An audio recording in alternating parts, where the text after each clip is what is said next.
pressupost front a l'any anterior en totes i cada una de les convocatòries que els meus companys, els que agraeix també a tots els tècnics de la Conselleria, no ens han pogut acompanyar les directores generals, però sí que ens acompanyen els tècnics que aprofundissaran en cada una de les convocatòries. Podreu adonar-se que no sols hem augmentat de pressupost, sinó hem tractat també d'adaptar-les al món en el que vivim en aquests moments. I poso com a exemple, per exemple, les línies internacional en les que no sols les hem augmentat, sinó hem afegit nous objectes per tal de que siguin subvencionats, com per exemple aquest transport de mostres que puguem fer a altres països, ja que ara no hi ha fires, però sí que d'alguna manera hem de fer arribar el nostre mostrari a altres països. Doncs aquest mateix fet podrà ser objecte de subvenció, o per exemple els PCRs als que estem obligats ara per anar a qualsevol altre país.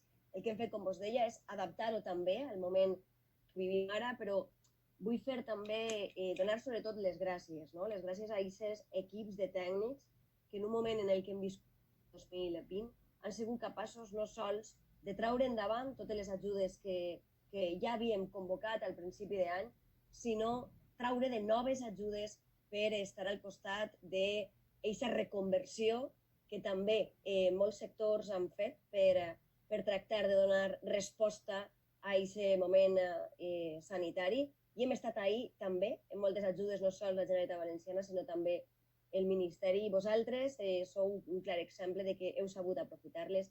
Moltes són les empreses que han rebut subvencions per reconstruir i reconduir la seva producció, per donar una resposta sanitària, i com sempre ho faig, sempre agrair-vos per tot aquest esforç que hem fet.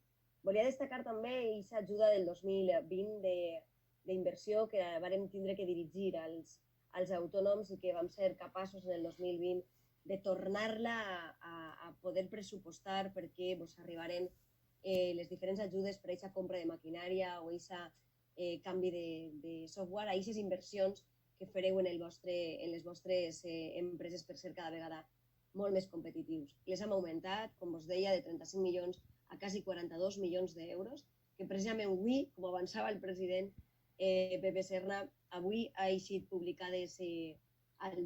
Per tant, jo crec que és una magnífica notícia que en febrer les tinguem publicades i que moltes empreses dels diferents sectors que tenim a la Comunitat Valenciana puguen beneficiar-se d'aquestes ajudes. I també destacar aquestes ajudes de l'IBACE que en el 2020 vam tindre que congelar perquè hi havia que estar al costat dels autònoms i que enguany tornem a publicar en quant a la modernització dels polígons industrials, que venia a ser un reclam de la indústria, que continuàrem en la línia que havíem encetat, i també un reclam dels municipis, i hem donat una resposta, i també aquest any podran els municipis continuar remodelant, modernitzant els polígons industrials.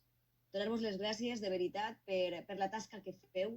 Jo crec que és importantíssim destacar la tasca que feu les associacions empresarials. Per a nosaltres és molt còmode, ja que dir-ho, tindre una única veu en els diferents sectors. Sempre és molt més fàcil coordinar-se i cooperar conjuntament que si no tinguérem aquestes associacions que, com us deia, Teval és un clar exemple i cada any ho demostra. Així que gràcies de veritat per la tasca, i espero que aquesta jornada siga profitosa i que arriben cada una de les nostres ajudes, les explicacions que els tècnics ens van a oferir, que arriben a totes les empreses que puga ser perquè puguen beneficiar-se d'aquestes ajudes. Res més i moltes gràcies i bon dia. Conselleria d'Economia Sostenible, Sectors Productius, Comerç i Treball. Generalitat Valenciana. Tots a una veu.